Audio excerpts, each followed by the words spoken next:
Et bonjour à toutes et à tous. Nous sommes de retour sur le plateau du Hub Live au cœur du Sustainable Mobility Forum, donc à l'hôtel Potoki, donc la CCI de Paris. Et nous sommes avec Bart Dont.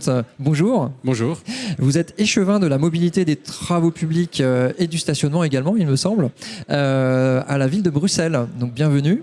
Merci beaucoup pour l'invitation. C'est avec plaisir. Alors, pourriez-vous nous parler donc plus en détail du nouveau schéma de circulation que vous portez pour la ville de Bruxelles et les objectifs en fait qui en découlent? Donc, à la ville de Bruxelles, on a implémenté un nouveau schéma de circulation qui est une des mesures phares de plan régional de Good Move. La ville de Bruxelles, c'est une des 19 communes de la région bruxelloise.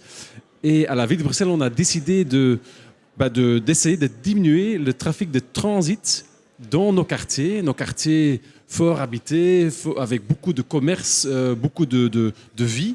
Et on veut apaiser ce quartier, le centre de Bruxelles, avec un nouveau schéma de circulation.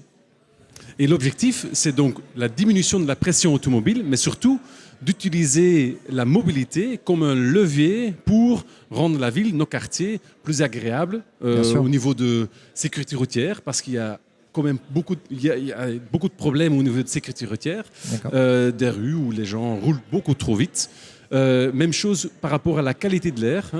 Beaucoup de familles, personnes choisissent d'aller vivre dans une ville, mais disent aussi, oui, ok, ici je veux construire ma vie, avec ma famille, mais je veux quand même aussi avoir une qualité, une bonne santé, de vivre dans une bonne santé. Et donc, c'est ces défis-là qu'on vise à attaquer. Ouais. Et avez-vous des premiers résultats justement à nous partager? Oui, déjà, effectivement, oui. Donc, on a implémenté le nouveau schéma de circulation en août 2022 et on a pu faire un comptage en novembre, donc plus ou moins 3 mois après l'implémentation. Il y a un petit recul quand même. Oui, et déjà, on pourrait constater des diminutions fortes, à l'entour de 20% de trafic dans la zone même. D'accord. Et donc, c'est assez encourageant parce que on sait que des modifications de mobilité, ça prend du temps. Hein.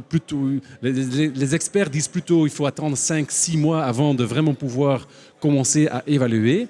Et par rapport, donc il y a les voitures, mais d'autre côté, on voit une augmentation de 20% au niveau des cyclistes dans la même zone. Et donc c'est quelque chose assez, enthousiasmant qui nous. C'est vertueux. Effectivement, on voit vraiment un shift modal qui est en cours à Bruxelles et donc avec laquelle on va aussi pouvoir atteindre nos objectifs plutôt plus macro au niveau de climat, par exemple, diminution de CO2 avec moins de trafic automobile. On va y arriver en rendant les alternatives, la marche, le vélo, le transport public plus agréables. On va y arriver à atteindre ces objectifs-là. Très bien. Alors, pour décarboner les mobilités et lutter contre l'autosolisme, donc le fait d'être tout seul dans sa voiture. Donc comment travaillez-vous avec les porteurs de solutions, donc les startups, les opérateurs de transport au quotidien?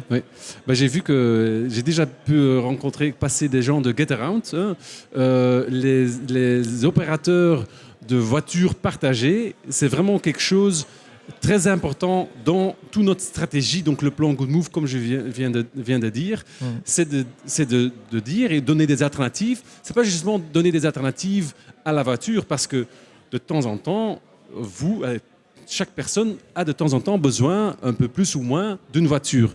Et c'est de dire, avoir une voiture, ça, c'est peut-être du 19e siècle, mais ce qu'on a encore besoin, c'est pouvoir partager une voiture. Et donc, ce que nous, on promue à Bruxelles, c'est vraiment ces voitures de partage, Cambio, GetAround, avec des apps assez pratiques, faciles, où vous pouvez louer une voiture quand vous en avez besoin. Notre problématique où on travaille avec des startups opérateurs, c'est le stationnement. Je pense qu'il n'y a pas un sujet dans la mobilité qui est plus sensible, c'est ma place de stationnement. Et donc, du coup, on cherche avec des opérateurs à mutualiser les places de stationnement hors voirie pour, de nouveau, pouvoir créer une ville plus qualitative, plus agréable. Et dans des aménagements, ce qu'on fait à Bruxelles, c'est verduriser. Et donc, oui, on doit réduire le nombre de stationnements. Et avec ces opérateurs, on peut donner une alternative à ces gens qui cherchent un place de stationnement. Alors justement, vous avez commencé à répondre un petit peu à la question suivante qui était portée sur la vision, votre vision pour la ville de Bruxelles, donc à horizon 2025-2030, on va dire. Et quelles sont du coup, pour servir cette vision, vos prochaines échéances et votre feuille de route? Et on finira là-dessus, d'ailleurs. Ici, donc, vous allez avoir, je pense, plus ou moins la même discussion à Paris, avec aussi, j'entends, un schéma de circulation qui sera implémenté. Une première chose, c'est faire en sorte que le schéma de circulation est bien accepté par tout le monde. Hein. Et puis, on n'a pas seulement le centre-ville, mais aussi des autres quartiers où on vise aussi à implémenter des schémas de circulation plutôt orientés vers les écoles, hein, les abords d'écoles. Ça, ce sont des choses que je vise à implémenter dans les années à venir. Et il y a un grand projet aussi qu'on veut achever dans quelques années. C'est un nouveau tramway qui va relier le centre-ville avec le nord de Bruxelles. Très bien, écoutez, Bart Dondt, je rappelle que vous êtes échevin de la mobilité des travaux publics et du stationnement de la ville de Bruxelles, donc chez nos amis belges. Oui. Donc voilà, bienvenue, bonne visite, bonne continuation dans cette journée, donc au sein de cette Sustainable Mobility Forum. Nous sommes toujours donc sur ce plateau du Hub Live. D'autres interviews suivront dans la journée, chers internautes. Donc à très bientôt. Au revoir. Et au revoir. Merci beaucoup. Et bon retour aussi.